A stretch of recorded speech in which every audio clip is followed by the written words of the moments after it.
Akomodasi merupakan salah satu faktor penting kalau kita mau pergi traveling. Selain merupakan komponen pengeluaran terbesar selain tiket pesawat, akomodasi merupakan salah satu biaya yang harus kita perhitungkan kalau kita tidak mau terlalu boros dalam mengeluarkan biaya saat traveling. Ada beberapa jenis akomodasi saat kita traveling, dan biasanya kita memilih sesuai dengan kebutuhan kita masing-masing. Yang pertama, apartemen. Kedua, hotel. 3, guest house. 4, hostel. Dan kelima, villa.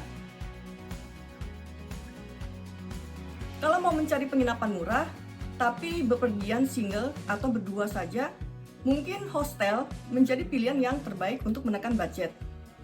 Hostel ini biasanya terdiri dari dormitory atau asrama, dan dalam satu kamar ada 4 bed, 8, 10, bahkan kadang-kadang ada yang berisi 16 bed. Semakin banyak bed atau ranjang dalam satu kamar, biasanya harganya semakin murah. Dan semakin sedikit, biasanya harganya semakin mahal. Biasanya hotel-hotel tipe dormitory atau asrama ini kamar mandinya juga terpisah. Kalau mau kamar mandi terpisah, tapi tidak mau satu kamar dengan 4 atau 8 orang, kita bisa memilih hotel tapi dengan shared bathroom. Kali ini saya mau bahas kiat saya untuk berhemat waktu traveling ke Jerman, dan kota yang saya tuju adalah Saarbrücken. Dan saya butuh menginap di sana selama 5 malam untuk bertiga. Waktu itu saya butuh ruang yang lebih luas agar saya bisa masak atau menyediakan sarapan. Karena memang kalau kita pilih hotel yang punya breakfast, biasanya akan menambah ratusan ribu rupiah.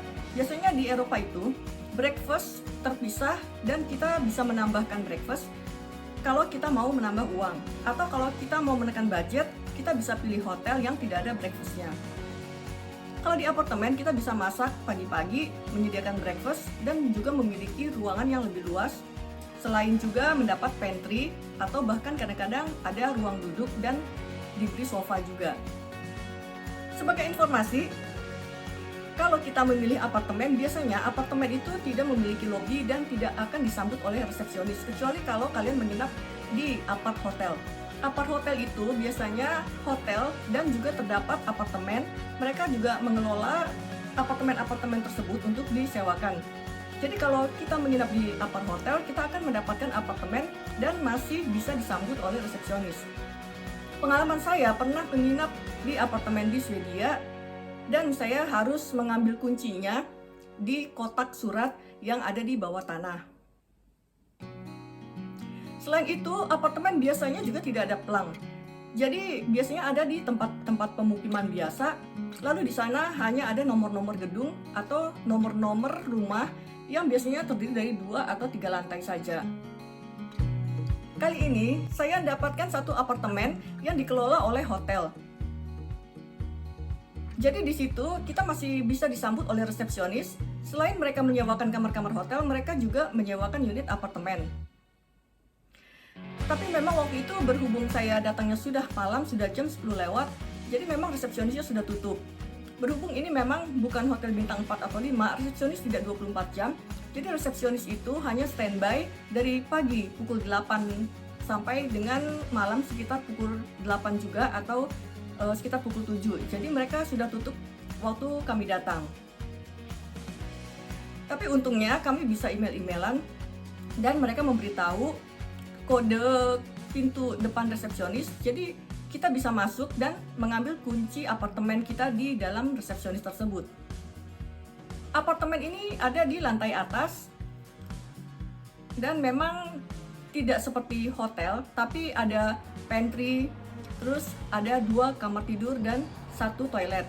Jadi memang lebih luas dibandingkan kalau kita hanya menyewa hotel di penginapan tersebut. Apartemen yang saya sewa ini ada di Europa Hotel. Letaknya kira-kira sekitar 1,5 km dari stasiun kereta Saarbrücken. Jadi kadang-kadang memang apartemen itu adalah milik orang atau milik individual ya, dan biasanya juga spraynya itu mereka yang menyiapkan sendiri, jadi bukan standar hotel ya, jadi memang benar-benar standar rumahan, tapi ini memang benar-benar standar hotel ya. Dan kamar mandinya juga bersih, jadi Memang ini sangat affordable untuk harga 383 euro selama 5 malam. Peralatan-peralatan masak juga lengkap, dapurnya juga bersih, kompor gasnya juga beroperasi dengan baik, dan yang terpenting di kamar mandinya juga air panasnya beroperasi dengan baik. Karena saya juga pernah menginap di apartemen yang air panasnya tidak beroperasi, sering rusak, sehingga kadang-kadang saya harus mandi air dingin. Ya bayangkan saja, di Eropa walaupun musim panas, airnya begitu dingin. Dan sebagai orang Asia, kita tidak bisa mandi air dingin begitu saja tanpa ada air panas. Jadi buat saya, inilah hal-hal penting yang perlu kita perhatikan kalau kita menginap di apartemen. Yang pertama, tentu saja peralatan dapur, dan kalau mau memasak, pastikan kompornya itu betul dan tidak sedang rusak. Kemudian yang paling penting nomor 2 adalah ada air panas. Ya, walaupun bukan di apartemen, bahkan di hotel atau hostel, kita juga harus pastikan memang ada air panas dan kita tidak harus mandi air dingin tiap hari.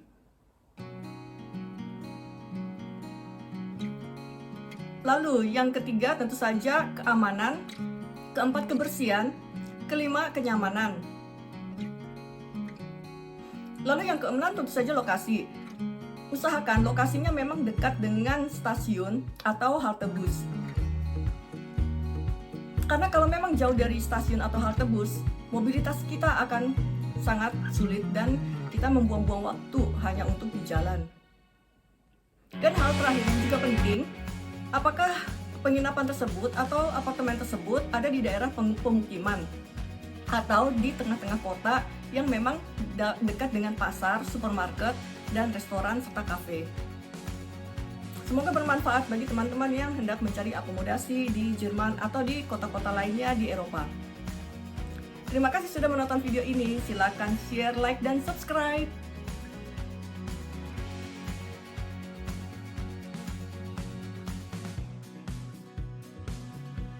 Bagi teman-teman yang mau traveling ke Eropa atau ingin mengetahui situasi Eropa terkini, bisa baca buku Traveling ke Eropa Pasca Pandemi yang bisa diorder di Shopee, Tokopedia, atau nomor WhatsApp yang tertera di flyer ini. Terima kasih sudah menonton, silakan share, like, dan subscribe.